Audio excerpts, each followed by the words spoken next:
La fitna, esta guerra civil, estos desórdenes que supusieron la ruptura de la España islámica, sí, del Al-Ándalus, y el papel de los catalanes en estos hechos van a ser pues la temática de este vídeo, ¿no?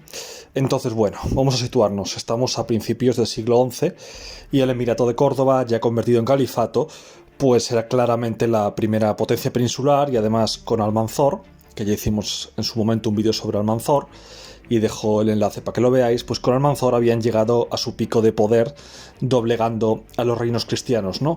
¿Cuál era el problema? Pues que el califa era un niño menor de edad y aparte con problemas mentales.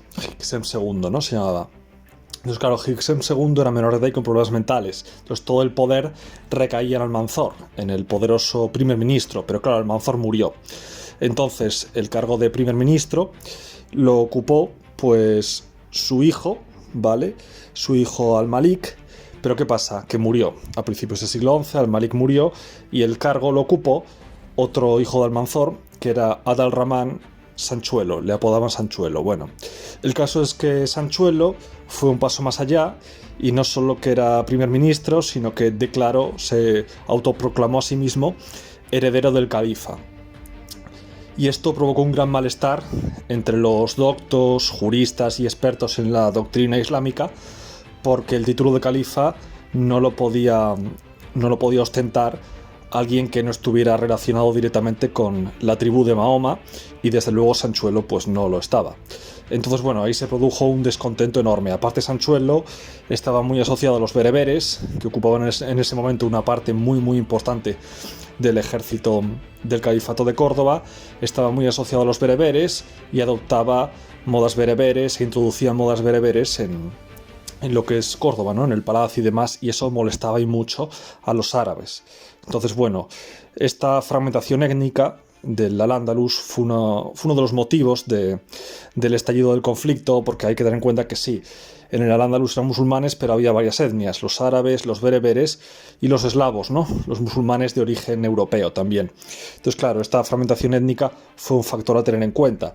¿Qué otros factores pudo haber? Pues épocas de hambruna y algún episodio de peste, pues también pudieron ser factores que influyeron. El caso es que cuando Sanchuelo, con un ejército mayoritariamente de bereberes, estaba realizando una incursión en tierras del Reino de Castilla, pues recibió la noticia de que había estallado en Córdoba una rebelión árabe contra él, dirigida por un tal Al-Mahdi, y los rebeldes se habían hecho con el control de Córdoba. Entonces Sanchuelo, con su ejército, decidió volver para reconquistar Córdoba contra los rebeldes, pero fue asesinado en el viaje de vuelta. Y los bereberes no pudieron reconquistar Córdoba y se vieron desplazados del poder. Entonces, para recuperar el poder, pues recurrieron al Reino de Castilla. El Reino de Castilla cedió a cambio de que los bereberes les entregaran a los castellanos varios castillos que habían sido ocupados en tiempos de Almanzor. Los bereberes devolvieron esos enclaves a los castellanos y los castellanos unieron sus fuerzas a los bereberes para marchar sobre Córdoba con el objetivo de recuperarla, ¿no? Entonces la fuerza castellano-bereber se encontró contra las fuerzas cordobesas, contra las fuerzas de Al-Mahdi, en la batalla de Cantis, una batalla llamada la batalla de Cantis, y los bereberes y los castellanos aplastaron a los árabes y pudieron conquistar Córdoba, y los bereberes recuperaron el control de Córdoba y recuperaron el poder. Lo que pasa es que perdieron a su aliado, porque Castilla ya consideró que su trabajo había sido cumplido y ya los castellanos dieron por finalizada su participación en esta guerra civil, de los musulmanes, y las huestes castellanas retornaron. Entonces ahora fueron los árabes, el bando contrario, los que buscaron otro aliado externo para recuperar a su vez Córdoba. Y acudieron a los condados catalanes, que iban siendo cada vez más independientes del rey de los francos, del reino franco, ¿no? de Francia. Iban siendo cada vez más independientes, aunque consta en las fuentes musulmanas de esa época, hablan de los catalanes como Ifrani, que literalmente significaba francos, o sea, seguían sin distinguir a los francos franceses del otro lado de los Pirineos de a los catalanes, ¿no? Seguían identificándolos como francos. Esto está totalmente demostrado. Entonces, bueno, los condes Borrell y Armengol pues acordaron con los árabes, pactaron mandar una expedición y se organizó una expedición catalana de los 9.000 efectivos, dirigida por estos dos condes, que se reunió con un contingente de aliados árabes y bueno, pues marcharon también hacia Córdoba para enfrentarse a los bereberes.